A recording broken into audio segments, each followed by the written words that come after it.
Go Freak Media. Welcome back to Go Freak Media. I'm John the Phenomenon.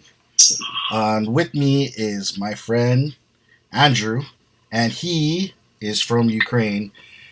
Part of the reason why I am doing this interview is because I have had a lot of controversy in what has been said about what's going on in Ukraine. Um, so I want you to know, Andrew, first and foremost, man, you're a very good friend to me. Um, Regardless of what's going on over there, I stand with you more than anything, bro. So, with that said, there's a couple things that people should know about you. Um, what part of the Ukraine are you from, and where is that compared to all the fighting and everything? And is your family safe? Yeah, so I'm from Mykolaiv. Mykolaiv has been in the news probably like most recently. Like it's one of the cities that Russian tried to capture, but they were repelled several times. So the current state is that it's periodically getting bombed or getting shelled. Mostly on the outskirts, but the most recent event was like they destroyed the building of the governor, and there were like 20 people killed during that event who were working in the building. My family is safe, but they're still in Mykolaiv. They're still over there. Yeah. Okay, so part of the thing that's going on here is Putin felt, I would say, threatened because he was scared that Ukraine was going to join NATO, I guess. Or is there something? Is there something that we're missing as to why this all came about? Well, one thing you need to understand is like when you shouldn't be taking things like more like out of context, because this thing between Ukraine and Russia has been going on for a long time. Like for starters, like basically both Russia and Ukraine were part of the Soviet Union. Right. And then when Soviet Union fell apart, like Ukraine got an independence, and then Russia, so there was like some sort of relation between like Ukraine and Russia. And but like if we're talking about the most recent like events, like in 2014, Russia annexed Crimea using as a they basically said that you had like you overthrew your president, so we like stepped in and to protect Russian speaking population. So they conveniently took Crimea, and then they were doing like a proxy fighting on the Donbass, on the eastern part of the Ukraine. And so Ukraine, during that time, since 2014, they had to respond somehow. So they had to build an army, and they had to defend themselves. And so when Putin's saying like, "Oh, I'm threatened that like Ukraine is going to be like in NATO or something else," like, but he is the one. He is the reason that Ukraine wants to be in NATO, because like as a neutral country. Like it's really hard to defend your borders, and so you need to join somebody. So you either need to align with Russia, but how can you align with the country which takes your lands, right? Right. So then you would seek membership in some other alliance, and the biggest alliance is NATO. And the NATO was designed to protect the countries of those alliances from Russia, basically. Right. Um, so, in part of this, the president of Ukraine, Zelensky, right? Is that how you say it? Mm-hmm. Yeah. What are your thoughts on him? Well, he was elected. Like nobody kind of expected it. But he was elected with like. I think it was like 71 or 73% of people voted for him. Mm-hmm. So he was pretty popular at the time over the other like over the course like of several years, like his popularity declined. I guess people had different views. Well, the Ukraine economy overall suffered, and he was blamed for it. And overall, like I think, like I've heard from my friends that people weren't taking him like seriously. But since the invasion started, I think his popularity shot back again, and it's like 93 or 95% of support among Ukrainians at this point. Okay. So this is something I heard. I don't know if it's true, but part of the problem that arises from his place in power is that it turned non-democratic, and the other parties that were trying to run against him were not allowed to, or something like that. How much of that is true, or is it true at all? I haven't followed the current politics that much. A lot of the things I'm telling you right now, I've been like researching in the past months or so. Mm-hmm. But one thing you need to understand is that since 2014, like annexation of Crimea and start of the war for Donbass, like for Donetsk and Lugansk. Mm-hmm. What happened is like the relationship with Russia changed, and Russia, as you might know, they specialize in like social media, like operations. They specialize in like covert operations, rumors about U.S. and them like swinging elections in different directions in the US, in France, in Europe. So if they were doing it in the US and in Europe, what do you think they were doing to the Ukraine? Right.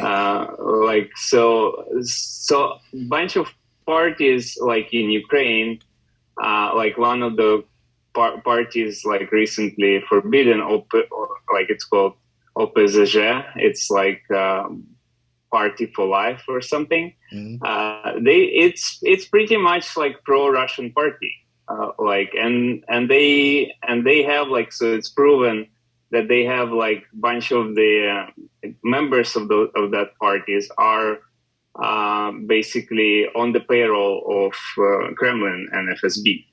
So the recent what he did recently, like from the list of these parties. And I can send you the links on the sources that I have about that, so you can read it yourself. Yes, but pretty much a lot of those are the parties whose members were on the payroll of Russia or Kremlin. Like I don't think it's true that he destroyed all opposition. He did forbid the. Basically any he forbid the parties which are like by their data was like on the payroll of Kremlin, and because of the military conflict with Kremlin, right, currently. So okay, that's my opinion, and I can send you the links later about where I found out the data.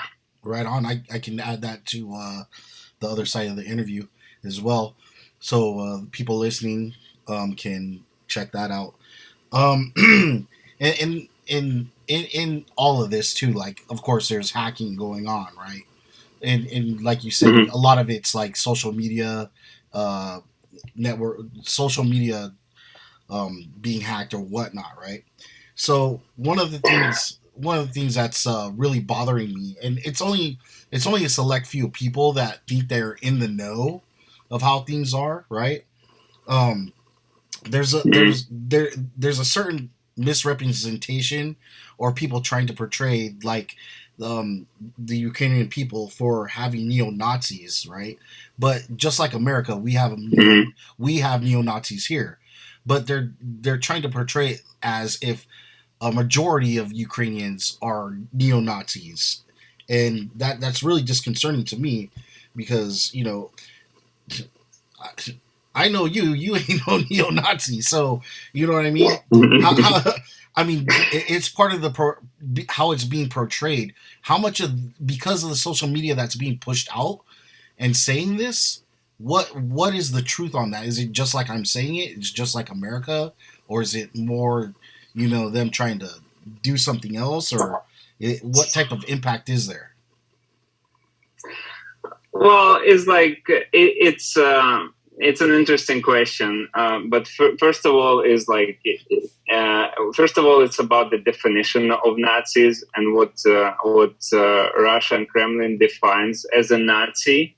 Mm-hmm. It's a different definition from what you would say like neo-Nazis, like that we have in US Mm-hmm. or in other, because like I would say the traditional kind of neo-Nazis is like they kind of like racist, right? They for like, let's say for their race, and then they look down on other races, and mostly it's about racism and violence and against Jews, right? So this is Right. like, I would say, the traditional kind of definition of neo-Nazis.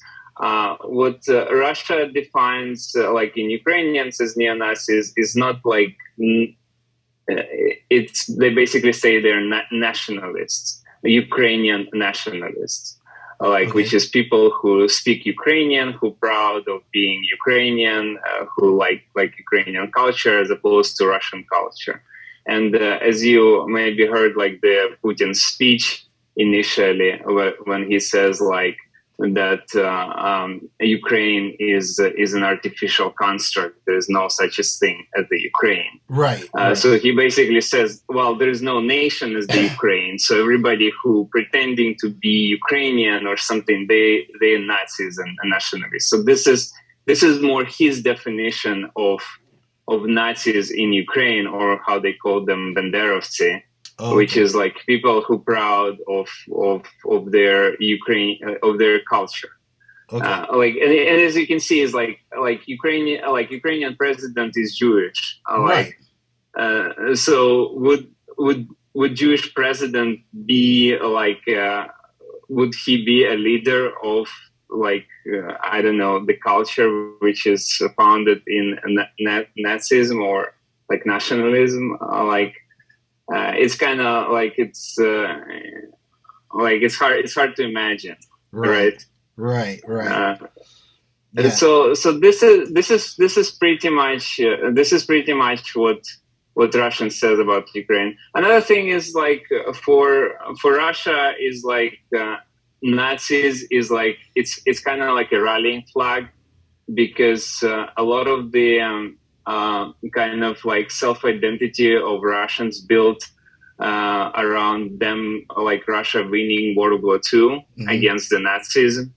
So for them is like to call somebody else Nazi is like you basically call them an enemy, and then you rally the troops around it. And so Ah. since the 2014, basically what was happening is like there was a lot of this propaganda in Russian media about the Nazi like Nazism in Ukraine, and there is a lot of like different like news, some of them fake, some of them like not very fake. Like every country has some sort of Nazis, right? Like Right.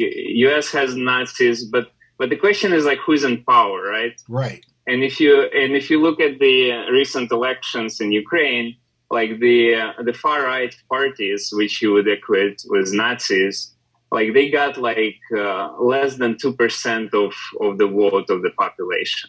Okay. Like the president is Jewish. A lot of people in the local power is like they have like basically so it's like far right movements. They don't have power. It's like you probably have more like far right movements in the U.S. or in Europe than in Ukraine at this point. Okay.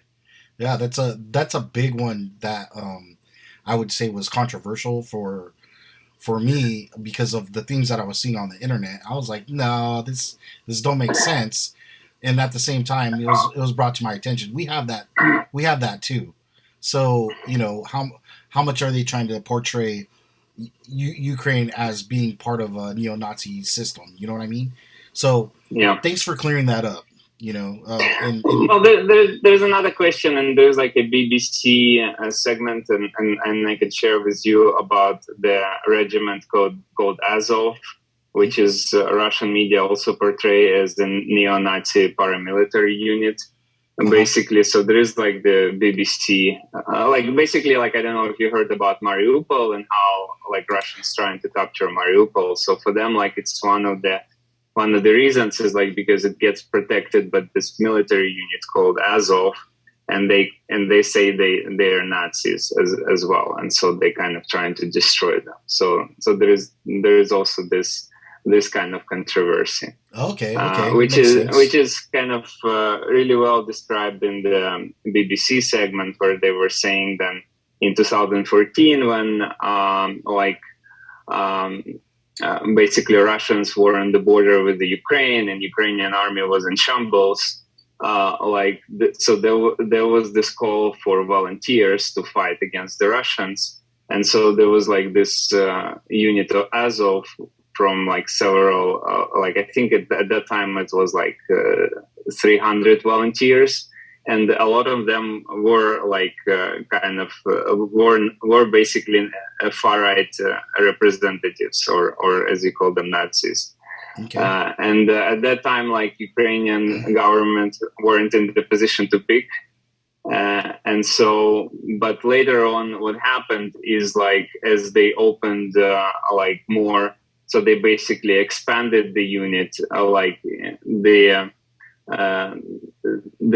Nazis got basically drowned out. So right now it's 3,000 people, which is a lot of them is just like regular people from Ukraine. I see. And then overall, like number of military forces in Ukraine, it's about 200,000 people. So if you think about it, it's like a very small percentage. But there's this controversy, and I encourage you to I'll share you the link and I sent you for sure about that, so you can judge by yourself. For sure, and that's one of the things I wanted to get more light on.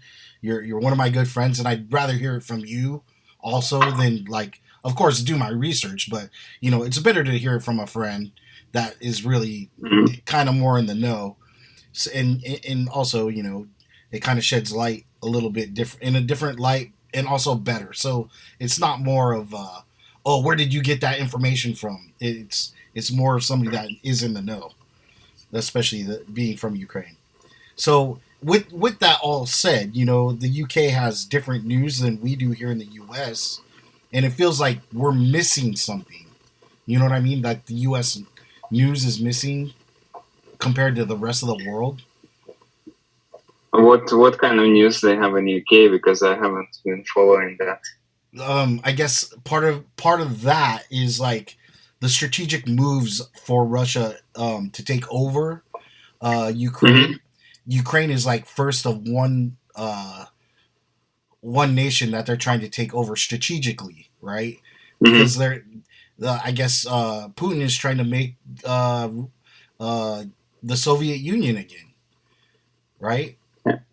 Yeah, pretty much. He stated that. Yeah, pretty much, right? He said that, but like strategically, I guess is some of the things that the information that I wasn't privy to. I have a friend that is here in the U.S. right now that was telling me, there's certain stuff that we don't see or hear coming from the UK news. He's from Germany right now, but he was telling me about the strategic movements of Russia and why they're going after Ukraine first. He can go to other places, but right now it's like Ukraine is like very big key into what he's trying to do. And I was like, I didn't know that there was other things going on. And it's a small-minded view of what we're getting. We're not getting a whole picture, I would say, unless you really dig into it, but that's something that I got out of that is that the news is a little bit more different. Yeah, well, I'm not sure what they say in the UK, but one of the reasons he's going after Ukraine, right, is because he already have Belarus under his control Yeah, after the 2020 events and the attempts of Belarusians to overthrow Lukashenko. So now Putin stepped in and he helped him to stay in power. So now he effectively has Belarus under his control. yeah, Um, and then, so Ukraine is the third kind of, they say it's brotherly nation at this point, which is the third Slavic nation.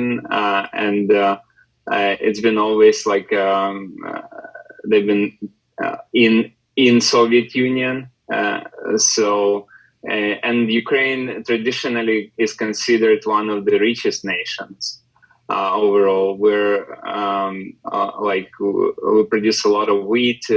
We had really good like production of we have like gas, coal, like bunch of natural resources, exit to the Black Sea, which Russians kind of took away with Crimea, I guess, or but yeah, I mean, so Ukraine has like a relatively large population. It's like 42 million. So hmm if he would capture Ukraine, like Russia would be in a very strong position to continue, like to go after Baltic states, like they want, or to go after Poland.